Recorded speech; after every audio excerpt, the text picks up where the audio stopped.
हरे कृष्णा। आप सभी का दिन शुभ और मंगलमय हो। आज आप सुनेंगे कार्तिक मास महात्म्य का 32वां अध्याय। आज की कथा के अंत में श्री अष्टलक्ष्मी स्तोत्र भी सुनेंगे। जिस घर में अष्टलक्ष्मी स्तोत्र का पाठ पढ़ा या सुना जाता है, उस घर में माँ लक्ष्मी जी की असीम कृपा बनी रहती है। और आशा करती हूँ आज आपने हमारे चैनल पर मार्गशीर्ष मास महात्म्य की कथाएं भी सुनी होंगी। आज आपको सुनाते हैं ठाकुर जी के एक भक्त की कथा। कैसे अगर मन के भाव सच्चे हों तो चाहे वो वस्तु वो सामग्री कैसी भी क्यों ना हो, कितनी भी साधारण क्यों ना हो, भगवान उस वस्तु को स्वीकार करने के लिए कैसी लीला रचते हैं, ये आज की इस कथा के माध्यम से आप जानेंगे। हमारे ठाकुर जी बड़े रिझवार हैं, केवल प्रेम और भाव से ही रिझ जाते हैं। और इसी भाव को दृढ़ करने के लिए हम महापुरुषों के पावन चरित्र को पढ़ते हैं। परिस्थितियां चाहे कैसी भी हों, आपका नियम न टूटे, आपका भजन न छूटे। और भगवान के प्रति आप जब भी कोई नियम बनाओ तो उसका पालन भी करो। इससे हम सब निश्चित रूप से प्रभु को पालेंगे। अगर सुख मिल जाए तो सुख में खोकर कभी प्रभु को मत भूल जाना, और अगर दुख आन पड़े तो दुख में घबराकर अपनी भक्ति को मत छोड़ देना। अगर आप इस बात का ध्यान रखेंगे तो आगे आपको बहुत सुख मिलेगा। और ये भक्ति दुख सुख देने वाली नहीं, बल्कि दुख और सुख में समान स्थिति प्रदान करने वाली है। आज की कहानी को सुनकर आप कमेंट बॉक्स में अपनी राय जरूर दीजिएगा। श्री त्रिपुरदास जी का जन्म ब्रज मंडल के शेरगढ़ में हुआ था। उनके पिता राजमंत्री थे। बचपन से ही त्रिपुरदास जी में भक्ति के संस्कार थे। एक बार वे अपने पिता के साथ आगरा से किसी काम के लिए गिरिराज गोवर्धन जी आए, और यहाँ आकर उन्होंने ठाकुर श्रीनाथ जी के दर्शन किए। अब उनका रूप तो इतना अद्भुत सुंदर था कि ठाकुर जी के सुंदर रूप को देखकर वे बहुत अधिक आकर्षित हो गए। अब तो त्रिपुरदास जी ने ठान लिया कि वो यहाँ से वापस नहीं जाएंगे, बल्कि रोज इन्हीं के दर्शन करेंगे और इन्हीं के पास रहेंगे। जब वापस जाने की बारी आई और उनके पिता ने उनसे चलने के लिए कहा, तब तो वो जाने को तैयार ही नहीं हुए। तब उनके पिता ने वहां अपने किसी परिचित से कहा कि ये बालक तो यहीं पर रुकने की हट कर रहा है, तो वो उसे कुछ दिनों के लिए अपने पास ही रख लें। कुछ दिनों के बाद जब इसका मन भर जाएगा तो वो वापस ले जाएंगे। अब उन्हें क्या पता था कि उनका पुत्र तो हमेशा के लिए वहीं बसने का निश्चय कर चुका है। अब उनके पिता अपने पुत्र को वहीं छोड़कर वापस लौटने के लिए निकल पड़े। रास्ते में कुछ शत्रु दल के सैनिकों ने उन्हें घेर लिया और उन्हें वहीं पर मार डाला। अब देखिए, जब भी कोई सच्चे मन से भगवान की भक्ति करना चाहता है या जब कोई बहुत अधिक पूजा पाठ करता है, तो आपने ये भी देखा होगा कि कई बार लोग बहुत भक्ति करने के बाद भी दुख में घिरे रहते हैं। उनके जीवन में एक के बाद एक समस्याएं या दुख आते ही रहते हैं। तो जब भक्ति करना प्रारंभ करते हैं तो भगवान इसी तरह की समस्याएं भेजकर, इसी तरह की परेशानियां या हमारे जीवन में दुख भेजकर हमारी भक्ति की ही तो परीक्षा लेते हैं। और भक्तों के जीवन में तो जब भक्ति प्रारंभ होती है तो उसी के साथ विपत्तियां भी प्रारंभ हो जाती हैं। जब त्रिपुरदास जी ने सुना कि उनके पिता को शत्रु दल ने मार डाला है, तो उन्होंने श्रीनाथ जी की ओर देखा और कहने लगे कि अब तो आप ही मेरे पिता, मित्र और मेरा सब कुछ हो। अब उन्हें तो अपने पिता की मृत्यु का जरा सा भी दुख नहीं हुआ, बल्कि उनके हृदय में तो गहरा आनंद हुआ कि उनका नाम मात्र का पिता अंतर्ध्यान हो गया। लेकिन उनका अपने वास्तविक पिता, जो अनंत जन्मों से उनका साथ देने वाला है, उससे संबंध बन गया। अब तो उनका केवल श्रीनाथ जी पर ही विश्वास था और वे निश्चिंत हो गए। अब त्रिपुरदास जी रोज प्रभु के सामने भाव विभोर होकर रोते रहते थे। भक्ति का ये भी एक लक्षण है कि जो सच्ची भक्ति करता है उनके आंसू बहुत निकलते हैं। आंखें बंद करके भगवान का ध्यान कर रहे हो तो आंखों से आंसू निकल पड़ते हैं। सच्चे मन से भजन कीर्तन कर रहे हो, माला जप कर रहे हो तो आंखों से आंसू बहने लगते हैं। यही तो सच्ची भक्ति के लक्षण है। फिर एक दिन जब वल्लभाचार्य महाप्रभु, जिन्होंने श्रीनाथ जी को प्रकट किया था, ठाकुर जी की सेवा में आए, तो उन्होंने देखा कि ये बालक ठाकुर जी को देखकर रोता रहता है। वल्लभाचार्य जी ने अपने अनुयायियों से पूछा और उन्हें बताया गया कि वह एक राजमंत्री का पुत्र है, जिसके पिता यात्रा के दौरान मारे गए और श्रीनाथ जी में उस बालक की बहुत आसक्ति है। त्रिपुरदास जी ने श्री वल्लभाचार्य जी को साष्टांग दंडवत किया और कहा, प्रभु, मैं एक अनाथ बालक हूँ और मेरे नाथ तो केवल श्रीनाथ जी ही हैं। आप मुझे स्वीकार कर लीजिए। बालक की बात सुनकर वल्लभाचार्य जी बड़े प्रसन्न हुए और उन्होंने त्रिपुरदास जी को दीक्षा दे दी। कुछ दिनों तक उन्होंने त्रिपुरदास जी को अपने पास रखते हुए उन्हें सेवा, ध्यान और भक्ति में जीवन जीने की शिक्षा दी। फिर उसके बाद उन्होंने उन्हें वापस जाने का आदेश दिया। जाते समय उन्होंने आशीर्वाद दिया कि वे श्रीनाथ जी की सेवा और चिंतन करते हुए अपना जीवन बिताएं। अब गुरु की आज्ञा का पालन करते हुए त्रिपुरदास जी वापस अपने पिता की नगरी में चले गए। जब वे कुछ बड़े हुए तो राजा ने उनके पिता का पद उन्हें सौंप दिया। अब इस तरह वे राजमंत्री बन गए। त्रिपुरदास जी जानते थे कि धन की वास्तविक सार्थकता यही है कि उसका उपयोग केवल संतों की सेवा में किया जाए, अपने ऊपर खर्च ना किया जाए। संत, ब्रह्म ऋषि, भगवान के विग्रह की पूजा और किसी असहाय व्यक्ति की मदद करना जो बीमार या असमर्थ हो, इनमें जो धन खर्च होता है वो आपके भाग्य के बैंक खाते में जमा हो जाता है और फिर आपको ये ब्याज सहित वापस मिलेगा।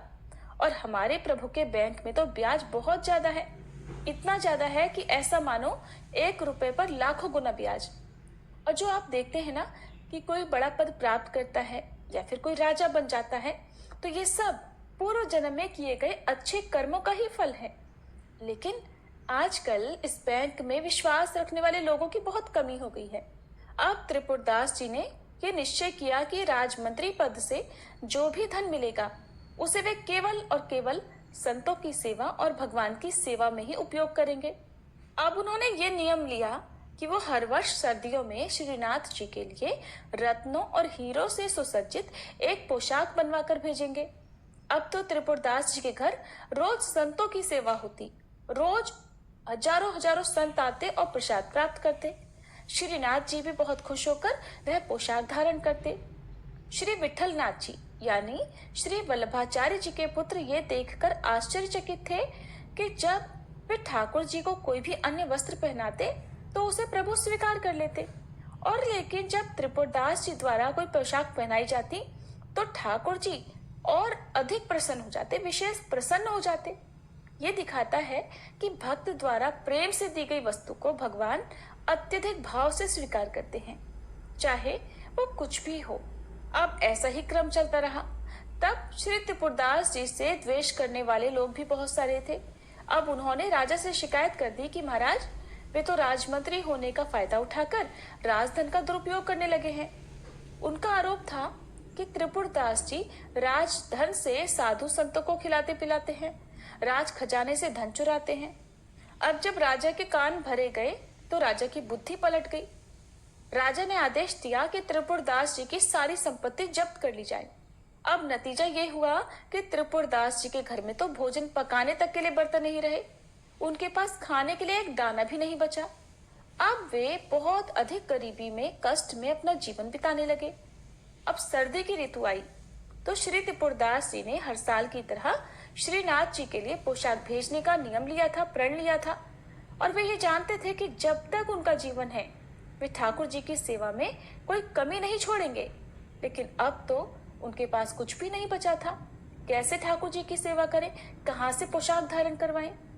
उन्हें यह देखकर बहुत पीड़ा हुई कि वो कोई भी कष्ट सह सकते हैं, लेकिन ठाकुर जी की सेवा के बिना उनका जीवन तो बिल्कुल उन्हें बेकार सा लगने लगा। वे बहुत दुखी हो गए और ठाकुर जी से विनय करने लगे कि हे ठाकुर जी, हे प्रभु, मैं सारे कष्ट सह सकता हूँ, लेकिन आपकी सेवा के बिना मैं नहीं जी सकता। इतने में ही उनकी नजर ऊपर रखी एक दवात पर पड़ गई। वो दवात दरअसल पीतल की थी।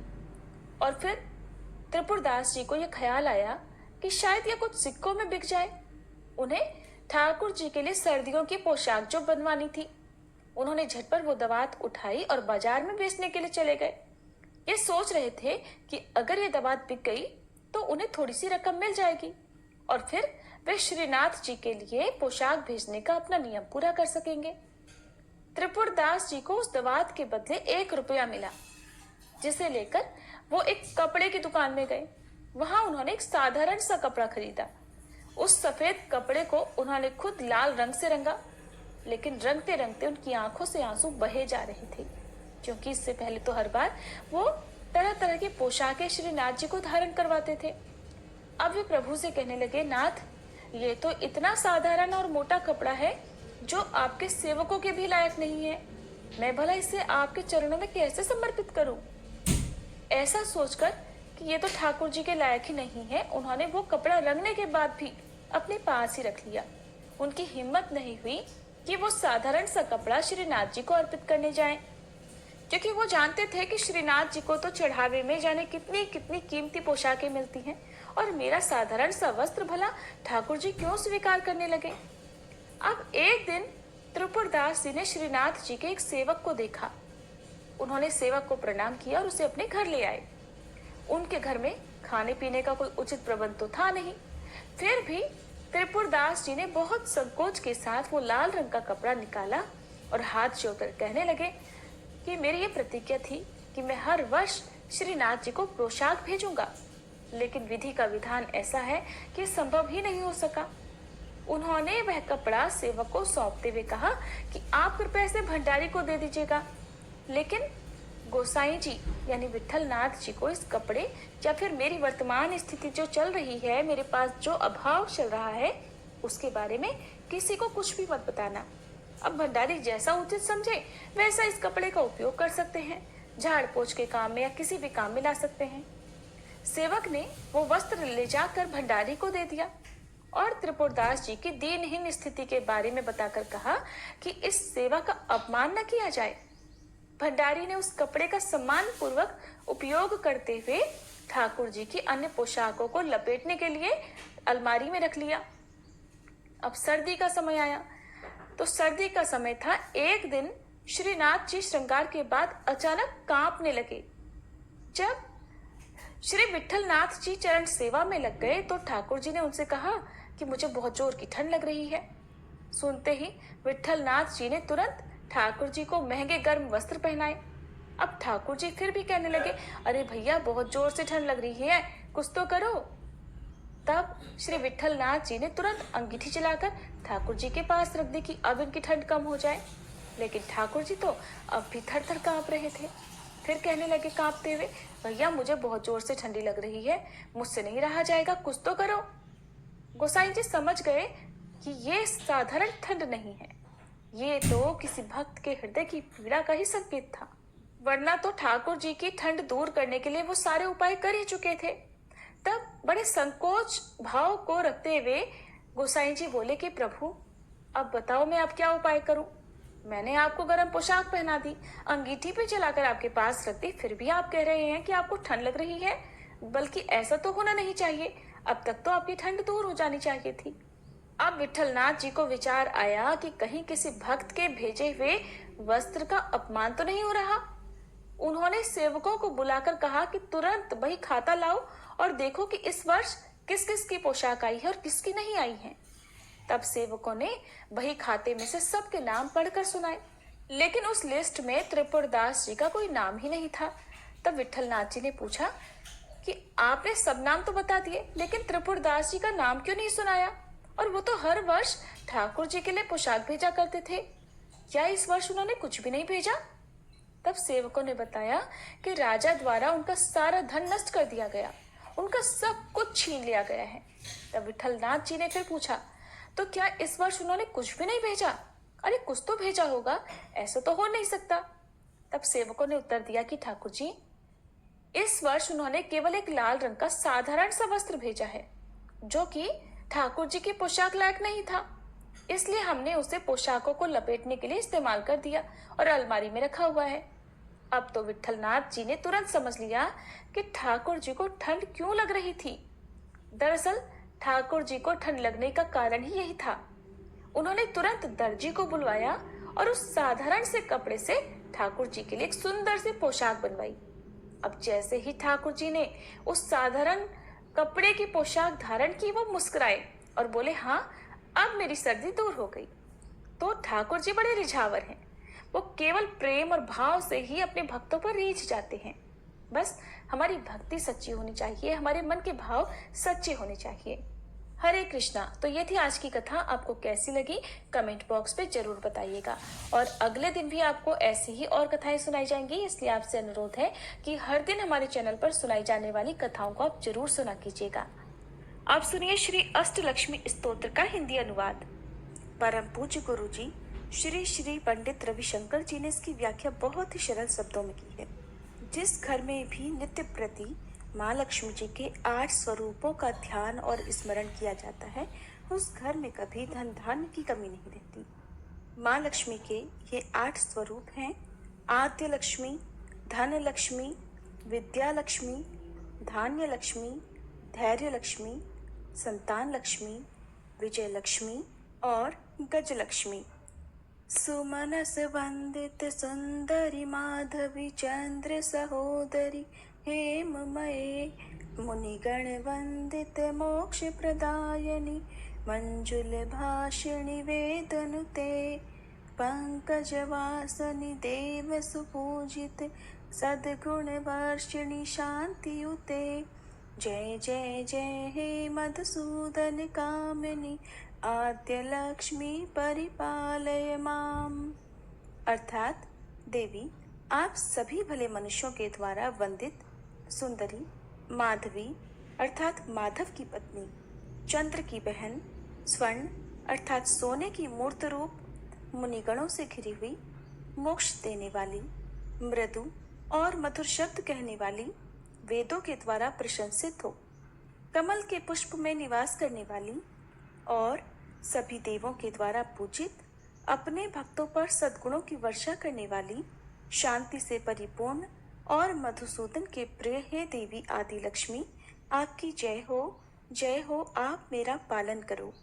धिम धिमि धिन धिमि धिन धिमि दिन धिमि धुंदु भुनाद सुपूर्णमये, घुम घुम घुम घुम घुम घुम घुम घुम शंख निनाद सुवाद्यनुते, वेद पुराण इतिहास सुपूजित वैदिक मार्ग प्रदर्शयुते।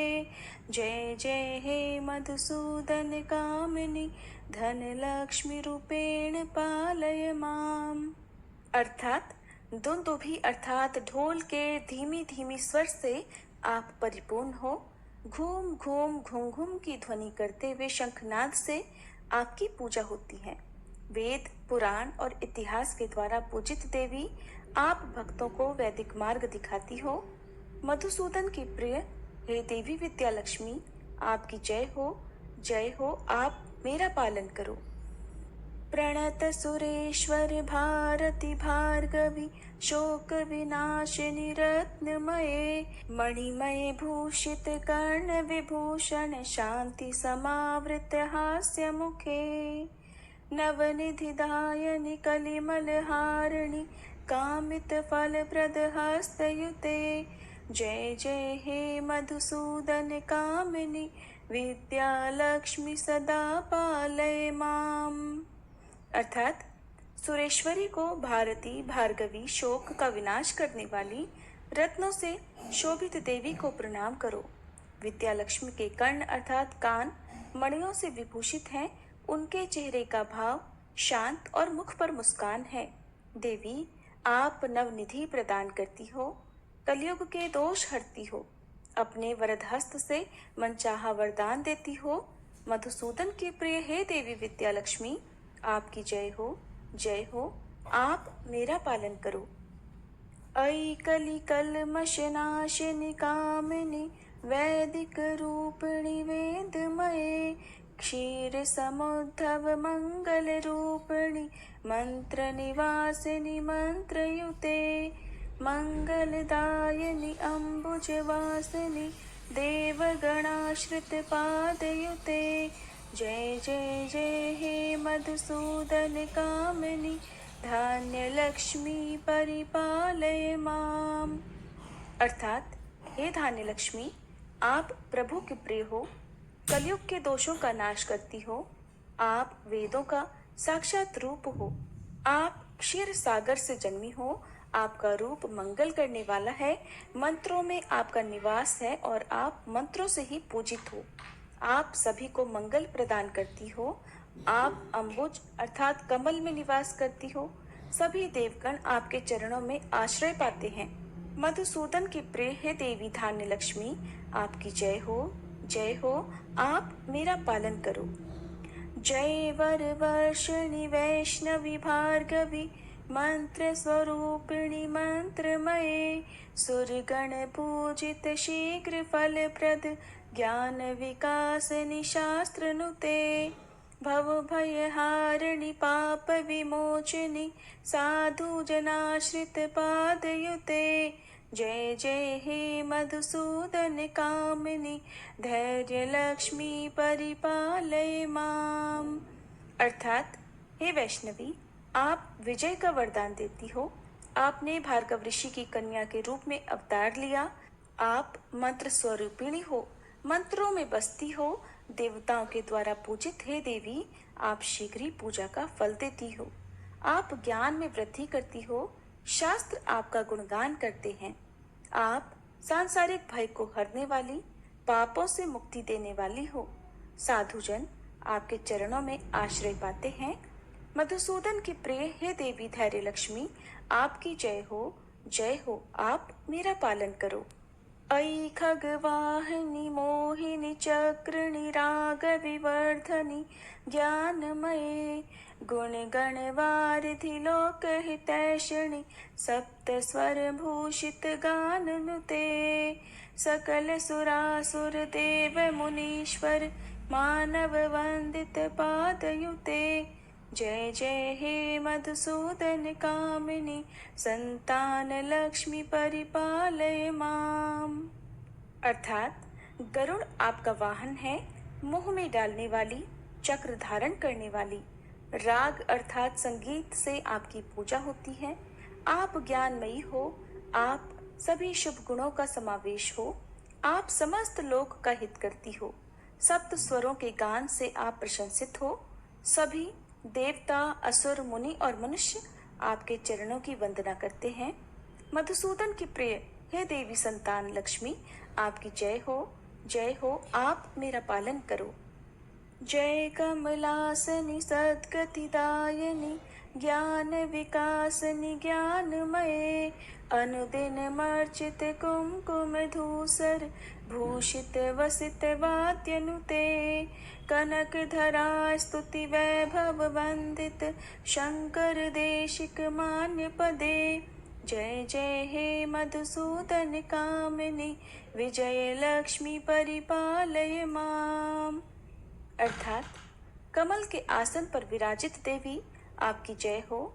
आप भक्तों के ब्रह्म ज्ञान को बढ़ाकर उन्हें सद्गति प्रदान करती हो। आप मंगल गान के रूप में व्याप्त हो। प्रतिदिन आपकी अर्चना होने से आप कुमकुम से ढकी हुई हो। मधुर वाद्यों से आपकी पूजा होती है। आपके चरणों के वैभव की प्रशंसा आचार्य शंकर और देशिक ने कनकधारा स्तोत्र में की है। मधुसूदन के प्रिय हे देवी विजय लक्ष्मी, आपकी जय हो, आप मेरा पालन करो। जय जय दुर्गति नाशिनी कामिनी, सर्व फल प्रद शास्त्रमये, रथ गज तुरग पदाति समावृत, परिजन मंडित लोकनुते। हरि हरि ब्रह्म सुपूजित सेवित, ताप निवारणि पादयुते। जय जय हे मधुसूदन कामिनी, गज रूपेण लक्ष्मी परिपालय माम। अर्थात हे दुर्गति का नाश करने वाली विष्णु प्रिया, सभी प्रकार के वर देने वाली, शास्त्रों में निवास करने वाली देवी, आपकी जय जयकार हो। आप रथों, हाथी, घोड़ों और सेनाओं से घिरी हुई हो। सभी लोकों में आप पूजित हो। आप हरि, हर और ब्रह्मा जी के द्वारा पूजित हो। आपके चरणों में आकर सभी कष्ट समाप्त हो जाते हैं। मधुसूदन की प्रिय है देवी गजलक्ष्मी, आपकी जय हो, आप मेरा पालन करो। श्री अष्टलक्ष्मी स्तोत्र समाप्त हुआ।